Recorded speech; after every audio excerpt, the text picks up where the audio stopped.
Olá, querido amigo, querida amiga, querido seguidor, querido inscrito desse canal. Que a graça e a paz de Jesus, o amor de Deus o Pai e a comunhão maravilhosa do Espírito Santo se faça presente na minha e na sua vida. Amém? Querido, minha querida, hoje nós estamos aí numa série de reflexões sobre a palavra de Deus. E não só, sobre uma pergunta em especial. Vamos responder afirmativamente a essa pergunta? Qual? Mateus 27, verso 22. Replicou-lhes Pilatos: que farei então de Jesus chamado Cristo? Veja, essa pergunta foi feita de um governador romano a uma turba enfurecida, ensandecida, querendo a cabeça de Jesus. Triste sorte, não é? Triste sorte a da humanidade em querer a cabeça de alguém tão especial como o nosso querido Salvador Jesus Cristo. Mas veja, ao longo das eras, séculos e milênios, pessoas responderam afirmativamente a esta pergunta, sabia? E, infelizmente, pessoas também responderam negativamente a essa pergunta. Né? Personagens, quem sabe podemos abordar personagens do passado e do presente. Responderam de acordo positivamente e negativamente também, para tristeza de muitos. Né?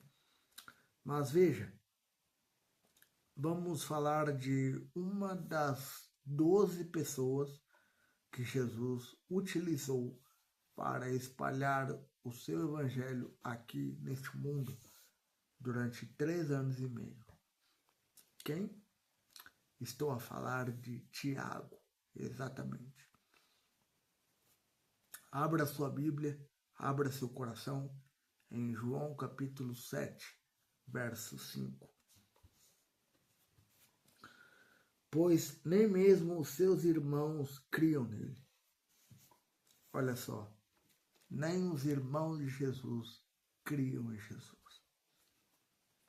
Conforme falei, Tiago era um dos irmãos de Cristo.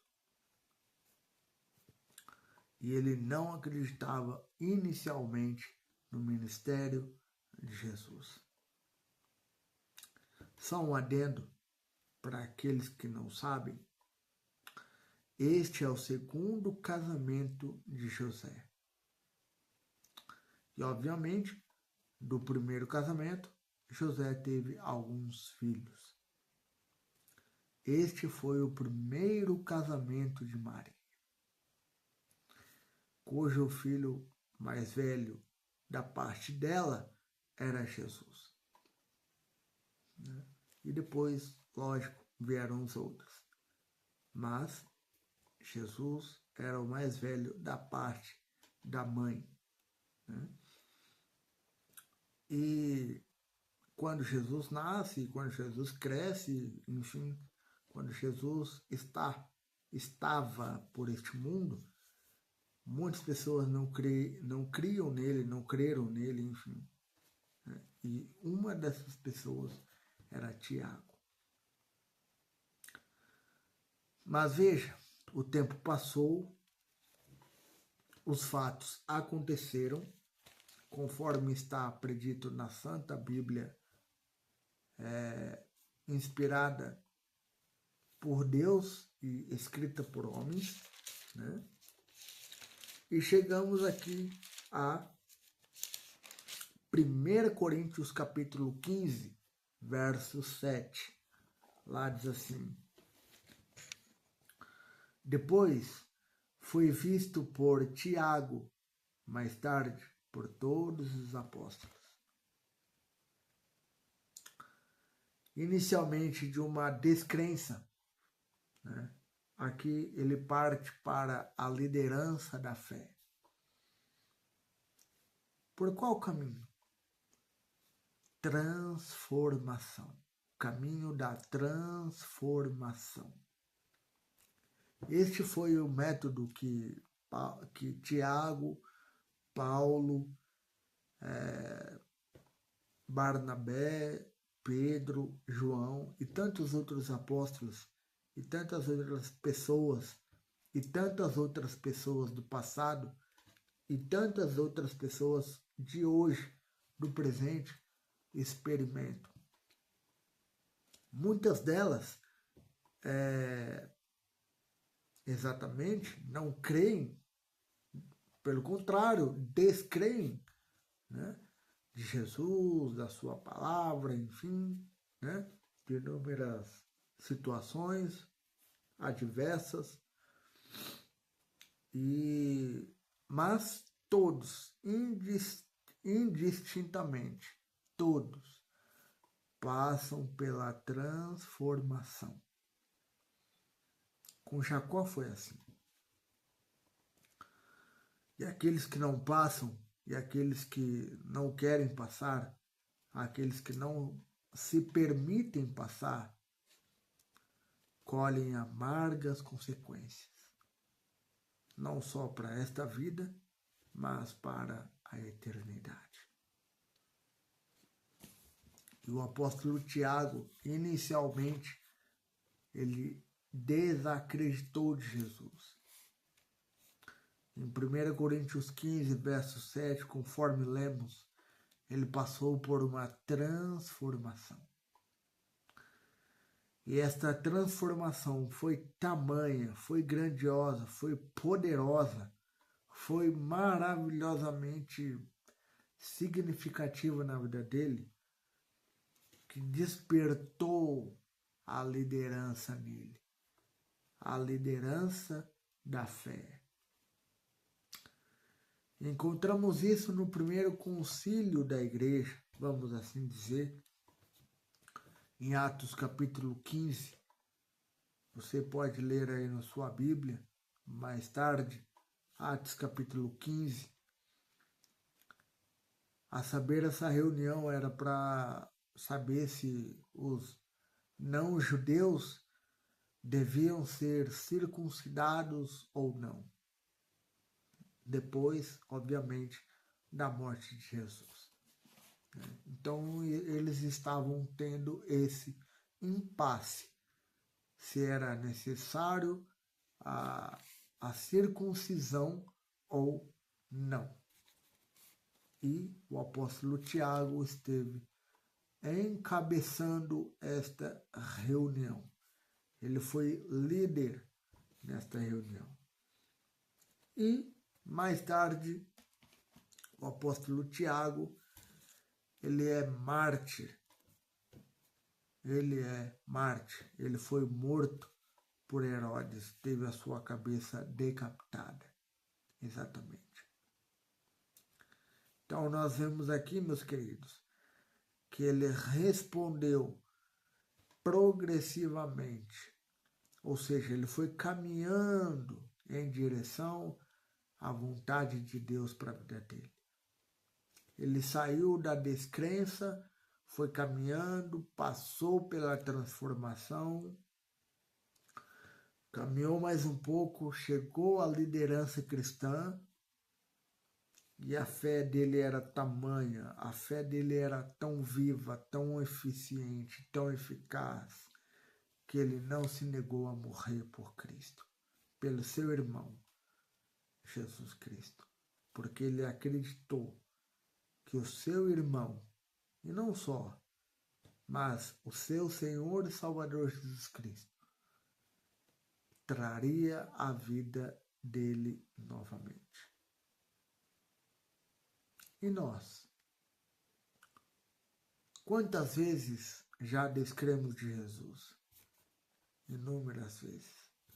Quantas vezes pedimos milagres, pedimos sinais, e Deus nos aponta bondosamente milagres, sinais, prodígios, maravilhas, para despertar a nossa descrença, a fim de nos chamarmos para uma transformação.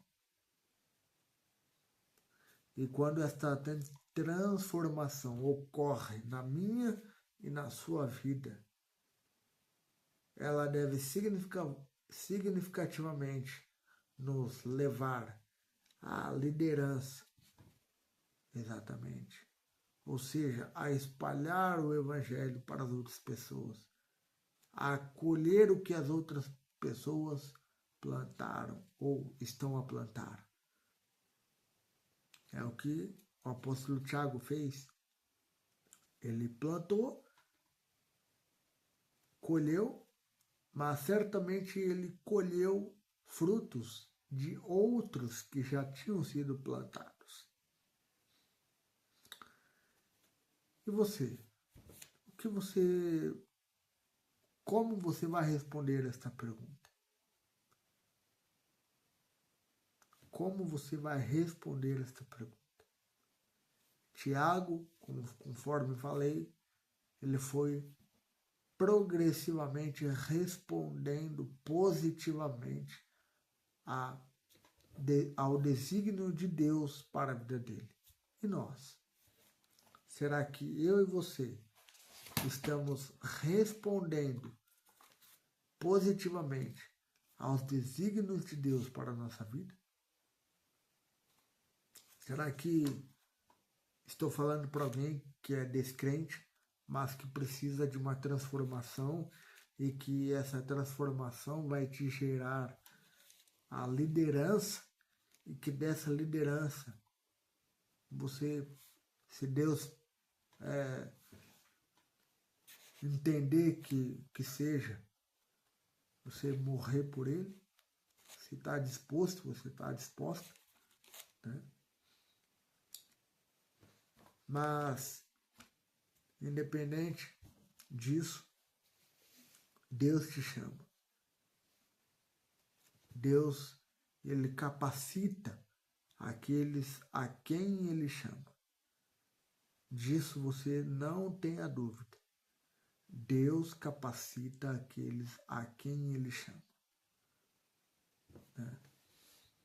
E se ele te chamar para pregar o evangelho, para salvar pessoas, para conquistar pessoas para ele, né? Louvado seja Deus por isso. É o que este mundo precisa. É o que este mundo precisa. De pessoas destemidas no poder de Deus, a brilhar por Cristo, a fazer diferença na vida de outras pessoas, ser sal e luz, ser sal da terra e luz do mundo. Vamos orar? Querido Pai, muito obrigado, Senhor, pelo dia, pela vida, pela saúde, por tudo aquilo que o Senhor nos dá. Aqui estamos, Senhor, para cumprir a Tua palavra, que este Evangelho seria pregado a todo o mundo, e então viria o fim. Estou aqui, Senhor, humildemente como servo Teu, como pastor, pregando o Evangelho, anunciando o Seu retorno, anunciando de modo positivo a minha vida, de acordo com a Tua santa e boa vontade. Nos perdoe, Pai, e que este vídeo, que esta mensagem bíblica consiga entrar em muitos corações, não por mim, mas pela pessoa maravilhosa do Espírito Santo. Em nome de Jesus. Amém. Não se esqueça, se você quer responder positivamente ao chamado de Cristo para pregar o Evangelho, para anunciar as boas novas de salvação, escreva uma mensagem aqui nos comentários. O Senhor é meu pastor. né? O Senhor é meu Salvador, o Senhor é meu guia, o Senhor é meu líder. E nos vemos em breve.